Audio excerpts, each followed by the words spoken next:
현대의학이 포기한 전이암. 자연치유로 극복 가능하다. 여러분 안녕하세요.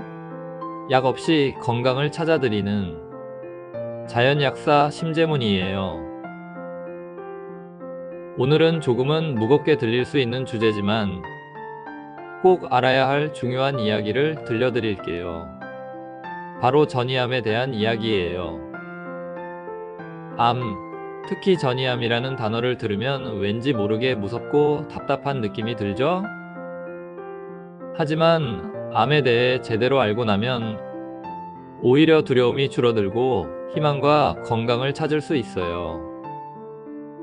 오늘은 전이암이 뭔지, 왜 생기는지, 그리고 자연치유가 왜 중요한지 알려드릴게요. 끝까지 재밌게 들어주세요.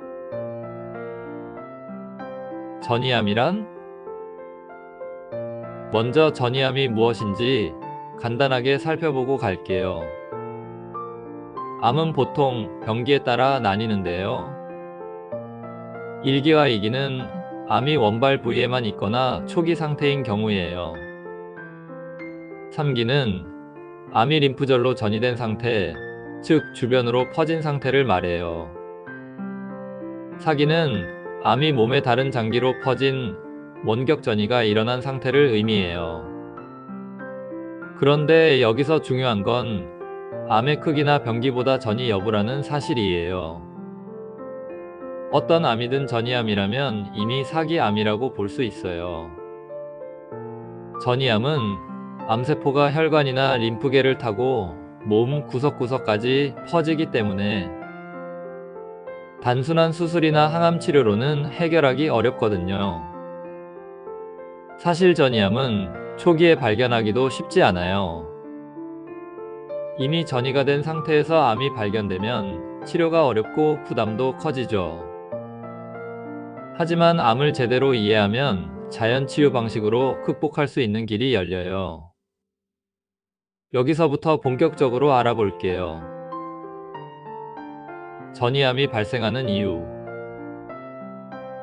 전이암의 핵심은 바로 암줄기세포예요.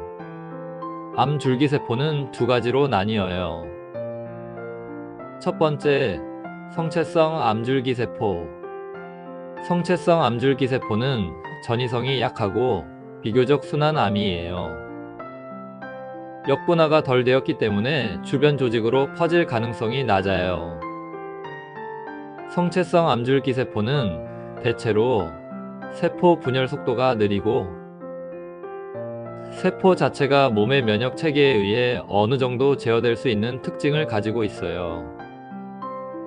이런 암은 수술이나 방사선 치료로 치료가 가능하고 치료 이후 재발 가능성도 비교적 낮은 편이에요.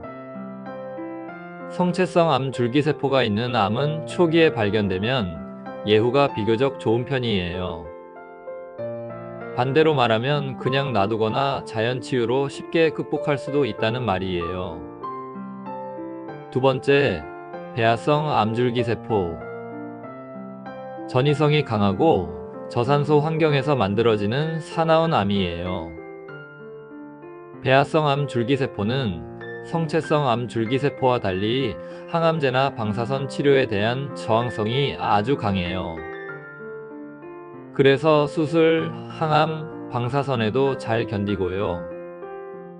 함부로 손댔다가는 오히려 더 악화되는 경향이 있어요. 현대의학적인 방법으로 건드리지 않고 무조건 내 몸의 자연 치유력을 높여서 극복해야 해요. 특히 배아성 암줄기세포는 세포 내 산소 공급률이 65% 이하로 떨어질 때 만들어지는데요. 이 상태가 계속되면 작은 암 덩어리가 온몸에 전이되는 거예요. 현대인은 스트레스, 불규칙한 식사, 공해, 운동 부족 때문에 저산소 상태에 쉽게 빠지게 돼요. 배아성 암줄기세포는 크기가 0.1cm에 불과해도 온몸으로 퍼질 수 있고 항암제나 방사선 치료에도 잘 버텨요. 심지어 크기가 작아 검진에서 발견되지 않더라도 이미 몸 구석구석에 퍼져 있을 수 있다는 사실을 기억하셔야 해요.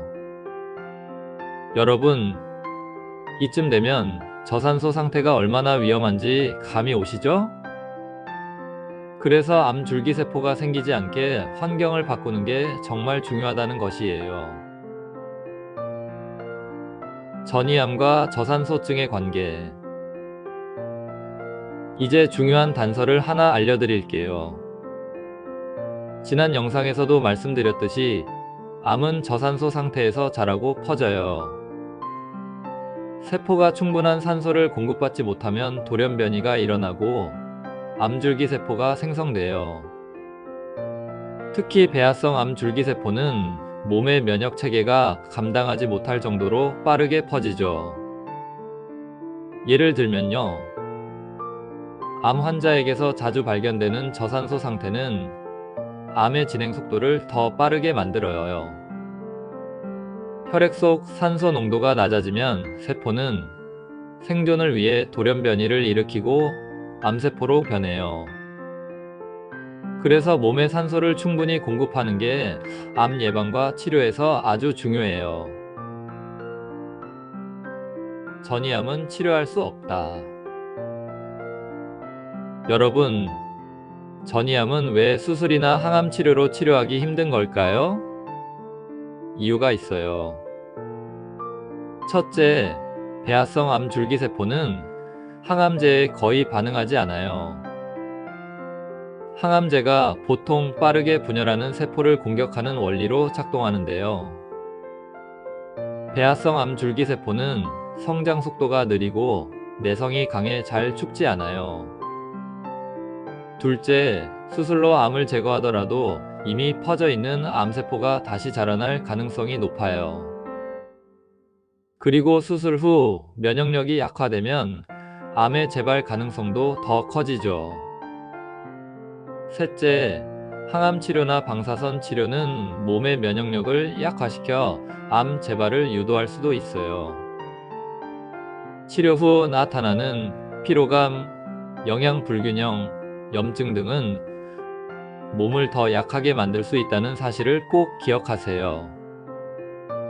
결국 전이암을 효과적으로 다루려면 단순히 암 덩어리를 제거하는 데서 끝나는 게 아니라 암이 자랄 수 없는 환경을 만드는 게 중요해요.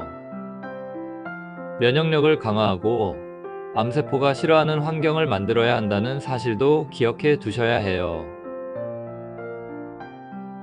자연 치유로 극복할 수 있다. 여러분, 여기서 희망적인 이야기를 들려드릴게요. 암은 절대 끝이 아니에요. 우리 몸은 스스로 치유할 수 있는 놀라운 능력을 가지고 있어요. 특히 자연 치유는 전이암과 같은 어려운 상태에서도 가능성을 보여주고 있어요. 자연 치유의 핵심은 이거예요. 산소 공급 늘리기. 암세포는 저산소 상태에서 성장해요.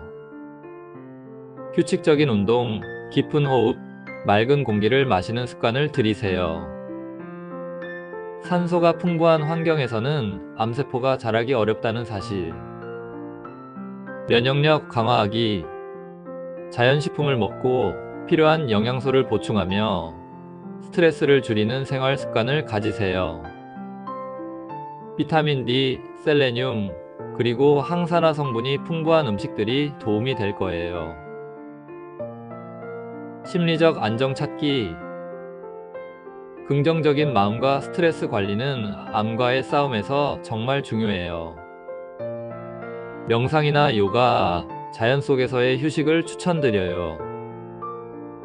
심리적인 안정은 면역력을 끌어올리는데 큰 역할을 해요. 자연과 함께하기. 맑은 공기, 햇빛, 그리고 흙과의 접촉은 몸의 치유력을 높여줘요. 자연 속에서 보내는 시간은 스트레스를 줄이고 몸의 재생력을 활성화해요. 추가로 식물성 식단과 규칙적인 생활 습관, 적당한 운동, 그리고 자연 항암 영양소 보충제도 정말 중요해요.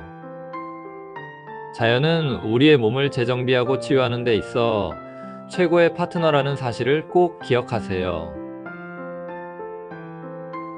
전이암은 만만하지 않다. 여러분, 특히 전이암은 결코 만만한 상대가 아니에요. 하지만 우리 몸은 스스로를 치유할 수 있는 힘을 가지고 있어요. 중요한 건 암을 없애려고만 하지 말고 암이 자라지 못하게 환경을 바꾸는 거예요. 제가 자연약사로서 믿는 건 약물 없이도 건강을 되찾을 수 있다는 점이에요. 오늘 이 이야기가 암과 싸우고 계신 분들께 작은 희망이 되었으면 좋겠어요. 암을 이긴 분들이 제 주변에 많잖아요? 그분들 모두 자연의 힘을 믿고 실천했다는 거예요. 여러분도 충분히 가능해요. 몸과 마음을 믿으세요.